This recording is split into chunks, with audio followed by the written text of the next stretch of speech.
brief review regarding hemostasis, but the bulk of the discussion of hemostasis will be in your lecture. I'll just give you an overview for you to understand what is hemostasis and what is the role of hemostasis in the human body.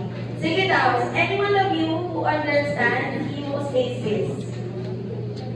It is not homeostasis, iba yung homeostasis. This is often mistaken. Hemostasis is often mistaken for homeostasis. Homeostasis is different. Homeostasis is what? The state of balance. How about hemostasis? Hemo, what do you mean by hemo? Blood. Stasis?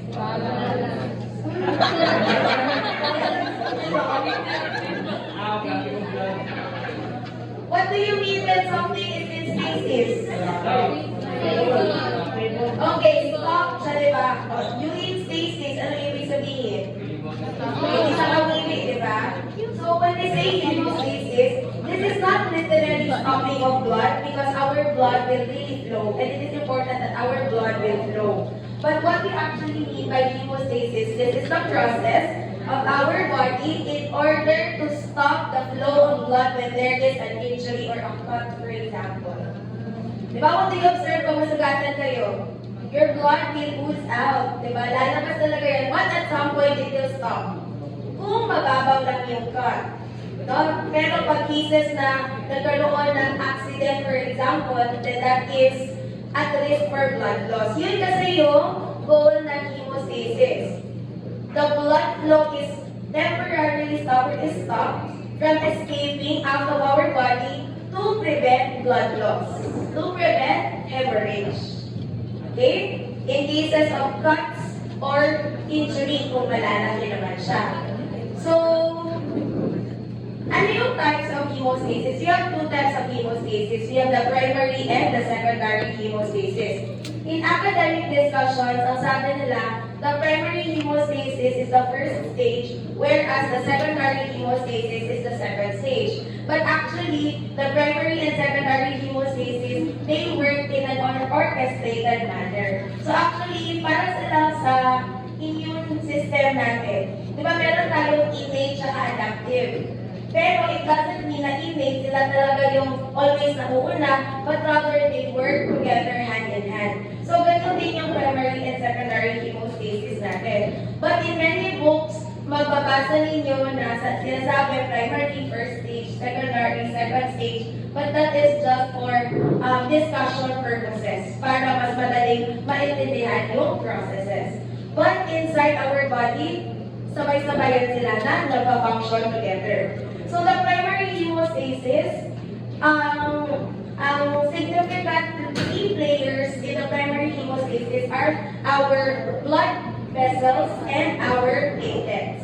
Please take note of that na sa primary hemostasis, the key players are our blood vessels and the platelets, whereas in the secondary hemostasis, the key players there are proteins that we so-called the coagulation factors.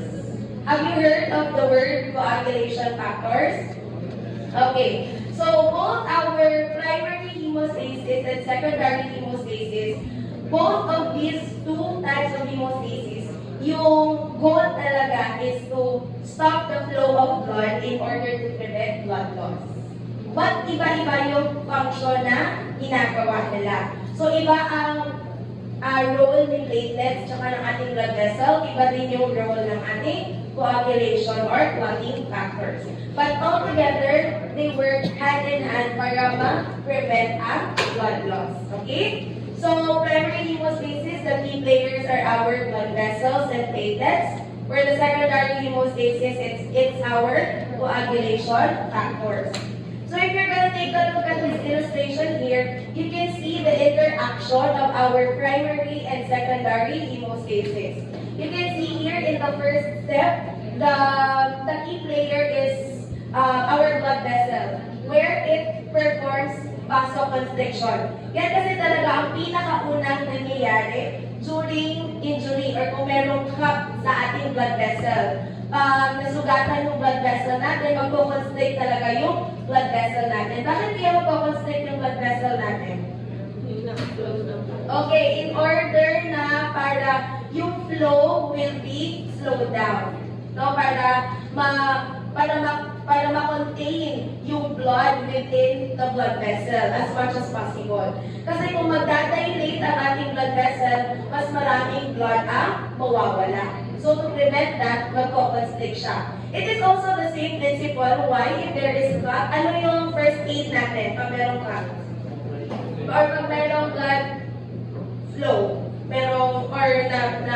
nasugatan dumugo, ano yung first aid natin? To apply pressure. And why do we apply pressure? Okay, that is to stop the blood flow. So, ganun din yung principle sa vasoconstriction. The application of pressure in your blood vessel will prevent the escape of blood. Okay? And then you will see there, in the second illustration, the key player of our primary hemostasis in the form of platelets, they perform their function. Tingnan niyo yung ginawa ng platelets. Kung sino nakapanood ng cells at work? Yes, if you have watched cells at work, you will, merong episode doon na nag-function yung mga platelets. Tapos yung platelets lang ang mga bata, magagmay pa doon, cute kaayo. So, pag ma-watch na ninyo, you will understand more ano yung role ng platelets natin in terms of hemostasis. But in this illustration, you can see that platelets line up together. Tapos, the platelets form the platelet block. Para siyang sealant yung platelet in this case. And then, in the secondary hemostasis, there is already, zoom natin. There is already participation of our coagulation factors in order to stabilize the platelet clot that is formed. So, para mas stronger yung platelet clot, para mas strong yung seal sa sugat, sa blood vessel. Alright? And then, lastly, meron pa yung fibrinolysis actually. Okay, fibrinolysis is the final dissolution of the clot once the injury has been healed. Okay? So, pag merong injury, magpapanstig ang blood vessel, magkakaroon ng platelet plug, tapos yung platelet plug is strengthen ng ating clotting factors para mas strong yung clot na na-form. And then, the clot will stay there until healing occurs. So, pag mag-heal na yung blood vessel natin, mag-close na ulit yung blood vessel, nawala na yung sugat, then the clot will be dissolved and will be removed. Okay, naintindihan yun? So, but meron pa yung tiny details kung paano nangyayari yan ha. So, most of the discussion or the processes in each step of the hemostasis will be discussed in your lecture. Okay, so as an overview, ito yung general na nangyayari during hemostasis. So there will be vasoconstriction. That's the very initial response of our blood vessel. And then mabilisan na yan sila. Once na magkaroon ng cut or injury sa ating blood vessel, dire-diretso na yan sila mag-form. Mag-vasoconstrict, mag-create ng platelet plug, and then ma-stabilize ang platelet plug, and then mag-wait until ma-heal ang injury, and then once the injury has been healed, the plug will be removed by way of fibrinolysis. Okay? So, just a short lecture na lang ito, guys.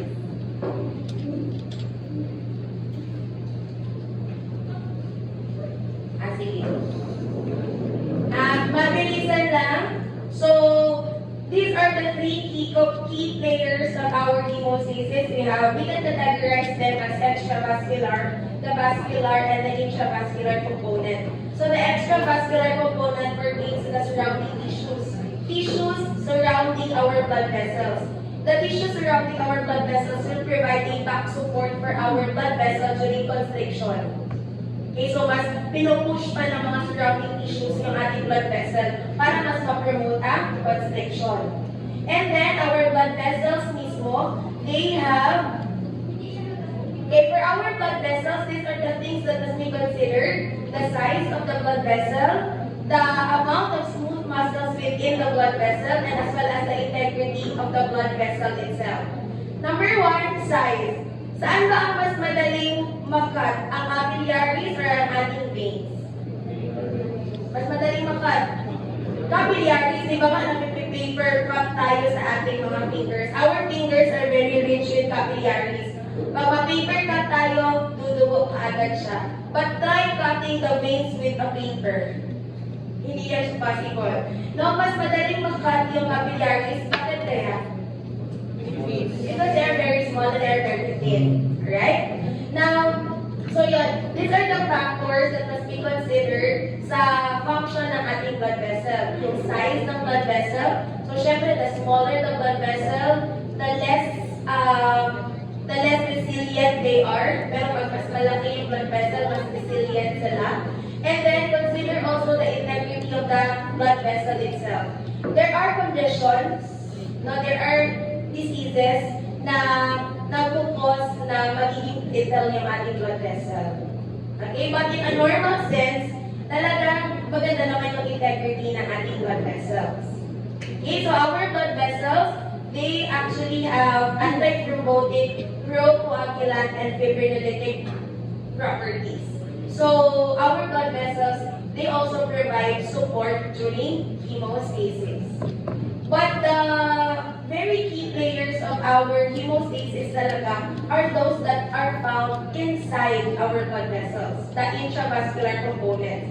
And the intravascular components of our blood, of the hemostasis are our platelets and our coagulation factors. So our platelets will perform functions such as adhesion, aggregation, secretion, clot retraction. I-discuss niya sa lecture, don't worry. And then for our coagulation factors, these are our proteins categorized as intrinsic, extrinsic, and common pathway coagulation factors. My point is, both platelets and coagulation factors, they work together in order to create a seal that will temporarily close the injury in our blood vessel. Yun yung point ko. So if there is a problem affecting our platelets, what will happen? We will be at risk for bleeding pag may problem sa ating platelets. Pag may problem sa ating coagulation factors, also the same thing. We will be at risk for bleeding. Okay? This is the reason why in the clinical laboratory, we test for platelets, we test for coagulation factors. Because doctors want to diagnose individuals who have bleeding disorders. Both individuals with platelet defects and those with coagulation factor defects, and even those individuals with blood vessel defects, they have their common denominator is they are at risk for bleeding. Okay? And then of course, kung hindi ma-address yung bleeding, what will happen to the patient? Pwede ikamatay na patient. So early diagnosis is the key for these individuals' diseases to be managed properly. So kaya nga, we do platelet testing, we do coagulation factor testing. Ano bang alam niyo sa coagulation factor testing na tinuwilalang? Ano yan? PT and APTT, the prothrombin time and the activated partial thrombin time. Okay? And then of course, for platelets, pinaka-common na test na ginagawa natin is platelet counting. Okay? Klaro yun? Okay, sige. So, let me proceed now to the test for platelets. 30 minutes pa. Okay? Actually, madali lang ang gagawin ninyo for this morning. Madali lang. Trust me. Kung hindi naman, dali lang. Okay? So, overview muna of platelets since wala pa kayo nakapag-discuss regarding platelets. So, saan pa galing ang ating platelets? Megakaryocytes. Are our platelets nucleated or non-nucleated? Non-nucleated. related. They are basically fragments of the megakaryocytes. Cytoplasmic fragments of the megakaryocytes. Can we find megakaryocytes? Can we find megakaryocytes in the circulation? Where are the megakaryocytes found? They are found in the bone marrow only. Megakaryocytes are not able to escape the bone marrow. They are confined in the bone marrow. Ang lalabas lang sa circulation are the fragments of the megakaryocytes in the form of platelets. Even though platelets are non-nucleated, even though platelets are simply fragments of the cytoplasm of the megakaryocytes, but they play a very important role during hemostasis. So, anong ginagawa ng mga platelets during hemostasis? So, ayun na. They form a platelet plug. They create a temporary seal to the injury of our blood vessel. So, our platelets, they are basically discoid in shape when they are inactive. But once they become active, once they are activated, they become spherical in shape. So, nag-change shape yan sila. And it is important that platelets have to change their shape. Kasi if they remain discoid, they cannot function properly. So, they have to change their shape in order to create a platelet plug. That's part of the activity of platelet. Shape change. Okay? So, ayan yung illustration na ginagawa ng platelet. They create a plug. They create a seal at the site of injury. So, again, dapat yung platelet, they must be activated in order for them to create that plug. Okay? So yan yung nangyayari. They are able to create a plug. And then, kung makita din ninyo, merong fibrin clot, di ba? Yung fibrin clot there is the product of the secondary hemostasis. So, the fibrin clot there serves to strengthen the platelet plug. And then, in that clot also, na-promote sa area ang ating mga red blood cells. Na-contract din at the same time ang ating mga red blood cells that will help to create a more stable clot that will serve as a plug at the site of injury. Klaro? Kaya na, we have to detect conditions or we have to test or assess our platelets in terms of their integrity. Now, the integrity of platelet or the laboratory evaluation of platelet is based on their number and based on their function. Dalawa ha, hindi lang number ni platelet ang important, but as well as the overall function of platelet. Okay? Of course, pag konti lang ang platelet, what will happen? Konti lang ang platelet na mag-create ng clog, hindi enough ang platelet na mag-create ng clog. So, magiging at risk pa rin for bleeding. Now, how about the quality or the function of platelet? If the platelet are not able to aggregate, do you think they will be able to create a clot? No. So, platelets number and the function of platelet in terms of aggregation and adhesion will be tested in the laboratory. Okay? Pero yung function ng platelet, sa lecture na lang ang discussion, kasi medyo mahaba-haba yun siya ng discussion. So, support yourselves with reading rotas. Okay, so here are the different tests that we do in the laboratory for our platelets. The most routine one is the platelet counting, which is part of the CBC. And then we also have a test for platelet adhesion and a test for platelet aggregation. The test for platelet adhesion and aggregation are part of the platelet's function. Okay? But the coverage of our discussion this morning is only about platelet count.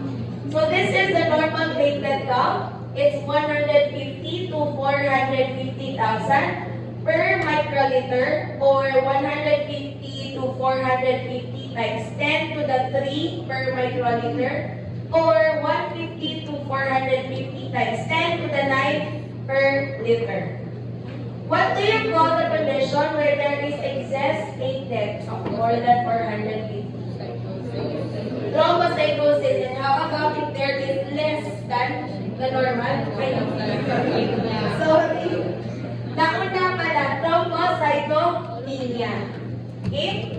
Pero it doesn't necessarily mean na kung mababa, kung 100, bleeding ka agad. Ha? It does not always happen. Kasi merong ibang dengue patient. Sino na nagka-dengue dito? Ilang pinakaubos mo ng platelet? 2. O, 2 na lang daw yung platelet. 2,000 na lang yung platelet. Pero nag-bleeding ka, wala. Wala. So it doesn't really mean na mas mababa ang platelet mo if bleeding na kaagad. Okay? But they are at risk. There is always the risk. Kaya pinomonitor yan sila. Okay? So, ayun na yung sabi ko kanina, the number of platelets must be enough for them to perform their role in hemostasis. Kung hindi enough yung number of platelets, of course, konti lang ang mag-stop ng bleeding. So, it will not be enough for them to perform their function. Now, when evaluating a bleeding problem that may be traceable to platelets, counting of platelets is an important and logical starting point. So, sa clinical setting, ang alam ko, pag may mga individuals na, sige, pinaka-common kasi na sign of bleeding is epistaxis. You know epistaxis? Uy, epistaxis! It is epistaxis!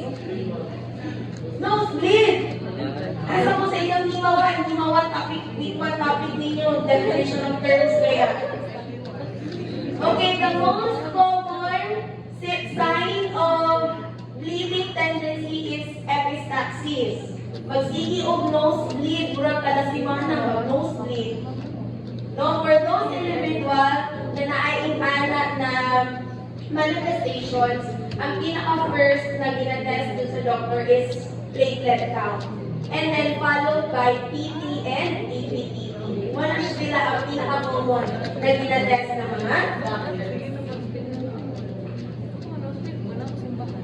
Okay, please to take note for platelet estimation.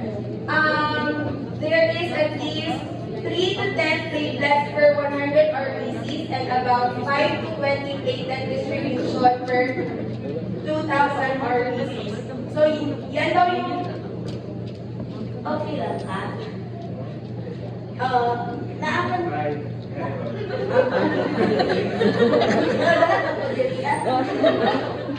sige. So, yan yung normal na distribution ng ating platelets in terms of normal count ng ating platelets. Now, during platelet evaluation, ano yung isa sa pinakakalaban natin as medtech sa hima? Para mag-perform tayo ng CBC involving platelets. Na can be a source of error. Platelets. Ano yung pinaka-common, isa sa mga common na nag-encounter natin na error or source of error for platelet counting when performing CBC? Na nag-cause na falsely low counts of platelets. What is that? What is that? What do you call that occurrence? That is platelet satellitosis. Satellitosis occurs when platelets form a satellite around neutrophils.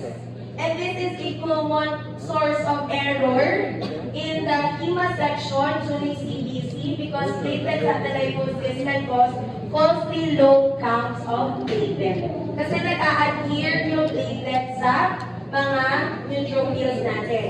So, how do we resolve platelet satellitism? Hindi magamit ang sodium citrate. Ano? Hindi magamit ang... Dili? Recollect using citrate. Okay. Recollect using citrate. Gagamit na ng citrate instead of EDTA kasi platelet satelitosis is EDTA-induced. The reason why nagkakaroon ng satelitosis is because of the use of EDTA. Although, hindi naman siya always. Ha? Pero kung meron siya, if it happens, then you need to use sodium citrate, recollect blood using sodium citrate, and then yun ang iparate mo sa CBC, yung citrated blood, and then ang kukunin mo lang na value is the platelet. Platelet count lang, and then the platelet count is multiplied by 1.1. Yung na-obtain mo na value, yun ang i-report mo as platelet count of the patient. Again ha, platelet count lang ang kukunin when using citrate. All the rest of the parameters sa CBC, dun pa rin sa EDTA. Only the platelet count here sa citrate. Klaro ba yun? Okay, so allow me to shortly discuss the method for platelet counting kasi yun yung gagawin ninyo this morning. Okay, shortly.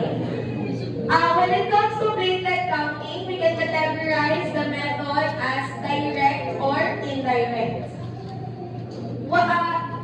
For you, according to how you understand direct platelet counting, what does it mean? You are directly counting platelets, and how are you going to do that? Ano? How are you going to directly count platelets? Yes, you are going to use hemocytometer. Okay, so when we do direct platelet counting, it is considered as the most accurate way kasi nga you are directly counting the platelets themselves. So what we do is nag-dilute tayo, tapos china-charge natin sa hemocytometer. Gusto niyo bumalik doon?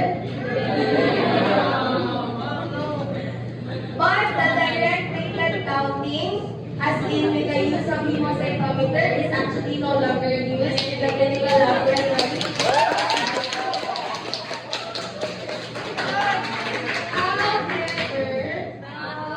However, because of the integration of the universal healthcare law, alam niyo yun? The universal healthcare law kasi is about primary healthcare. And sa primary healthcare kasi, we go back to the manual. Okay? So, buti kasi sa curriculum ninyo, wala pang UHC sa curriculum ninyo.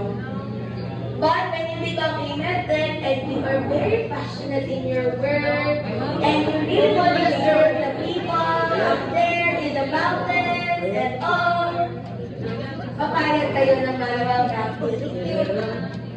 Okay? Now, unlike direct, the indirect naman is more of estimation of the platelets.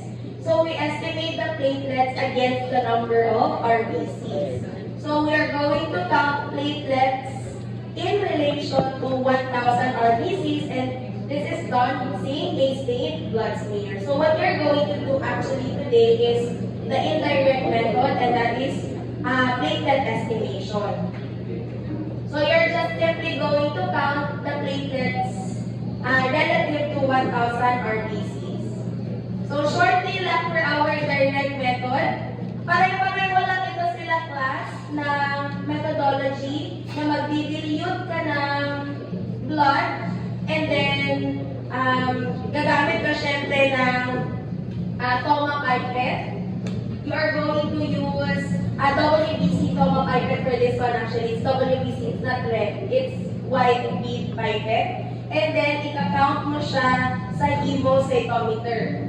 Okay? For both the Reese Edgar and the Guylick.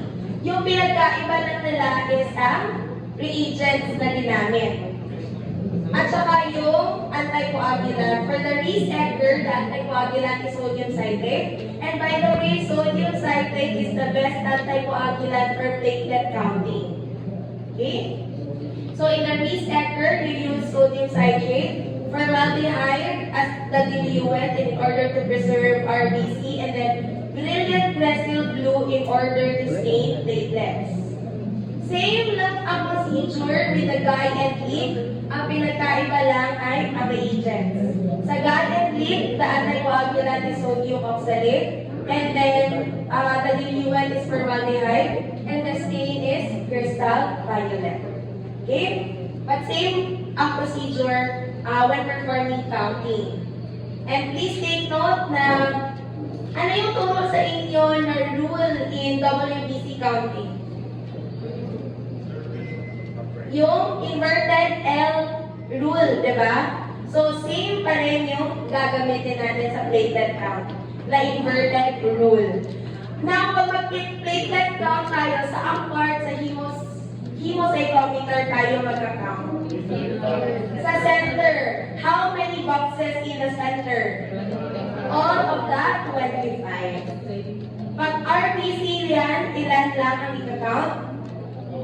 5. 5 lang. Di ba center square? Ay, sorry. Ano yun yung hemocytometer, di ba? 3 by 3 man lang siya.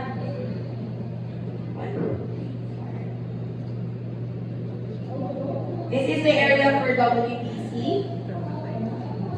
And then, dito sa gitna, 5 by 5 yan siya, di ba? 1, 2, 3.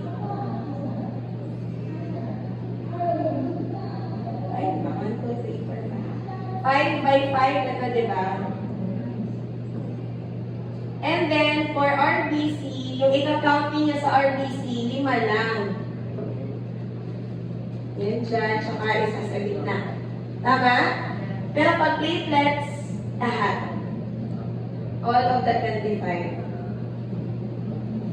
Okay? So, lahat yan ika-count for platelets. Tapos, same rule pa rin, inverted L rule. And then we have another, the Blecker bronchite. The Blecker bronchite is considered as the gold standard method for platelet counting. In this method, we make use of 1% ammonium oxalate, and then gumagamit siya ng phase contrast microscope. So it's a specialized microscope that will allow visualization of platelets. Okay? So platelets appear as halo under phase contrast. So, si Blecker bronchite ang considered as a gold standard kasi less interference with the Blecker bronchite. And then, the old method before, which is the Unipet method. Okay, but lahat sila ng mga methods na na-mention ko a while ago, they perform hemocytometer reading. Lahat yan sila. Yung Reese-Edgar, Blecker bronchite, Guy and Lee, and even the Unipet, hemocytometer reading yan sila. Okay? And then, let's proceed here sa ating indirect method. So in the indirect method, we have different methods. We have the Dame-Shek, Onios, and Olef. And again, in the indirect method, this is estimation of platelets against number of RBCs. So, ito ang dapat na QC inyong class during microscopy later. In every OIF, in every oil immersion field, you should see about 7 to 20 platelets per field. Pag makita nyo yan yung distribution, it means na maganda yung pagkakagawa ninyo sa smear, tsaka na-mix ninyo ng maayos yung DDTA blood ninyo bago kayo gumawa ng smear. Okay? So, yan yung pang-QC ninyo. So, how do we do the indirect method? In the Dame-Shek method,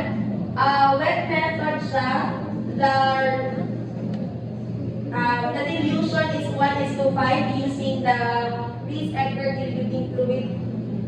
And then for the Fonyo method, that's the dry method, which makes use of 14% magnesium sulfate with a dilution of 1:3. And the smear is stained with rye. And then for olive method, the dilution is 1:5, and then it is made with rye stain. Now, you may be wondering, ma'am, saan ko naging gamit karon kay EDTA? Because that is what is performed in the routine laboratory. Wala na ito i-check on yung olive. Wala na actually natin yan siya ginagawa. We merely obtain our samples from EDTA. But, please do take note na since indirect siya and it is an estimation, it is not actually that reliable in contrast to the direct method. So, hindi talaga advisable na yung i-report mo na result is coming from an indirect way of counting. Mas preferred pa rin talaga yung direct kasi you are really actually counting the platelets. Pero, in some instances, we do the estimation number one, as a means of quality control checking. We want to check if yung result sa analyzer natin coincides with what we will see in the blood smear. So yun siya ang primary na role ng platelet estimation in the clin lab sa ngayon. It's to compare results from the analyzer sa ating machine and kung ano yung makita ninyo sa blood smear. Okay? Ma'am, kung ganyan siya, kung comparison siya ng result coming from the machine, do we do it for all of our patients? Tingnan ninyo. We don't do it in all of our patients. Ibang tayo po anak, huwag mo ilang trabaho mababuhan. We only do this if we sense or if we see discrepancies in the results. Okay? Lalo na pag masyadong, ang red flag na dyan na to, when it comes to platelet count, if it is too high or too low. So, syempre, kung taas kayo siya, maabot na siya o 1 million, di ba, matingala dyan ka, ngayon taas kayo yung platelet count. So, i-check nyo sa blood smear. So, you do the estimation by checking the blood smear. Kung masyado naman din mababa, uy, tuon na lang lagi, kung dili man, dengue ang patient, normal looking man ang patient, walay sakit, and all, pero anong bubo kayo yung platelet. Then you do the estimation again for quality control checking. Ano na siya? Verification lang siya of results. Paano yun? Okay. So, how do we do it? Yan. You only have to count the average number of platelets that you have seen in the oil immersion field and multiply it by 20,000. How many oil immersion fields kaya ang ika-count ninyo? Yes, it's only 10. Kasi ang sabi, di ba, number of platelets relative to 1,000 RBCs. And it is assumed na in one oil immersion field, there are 100 RBCs. So you are only going to count 10 fields this morning. Diba? Yung ko dali lang.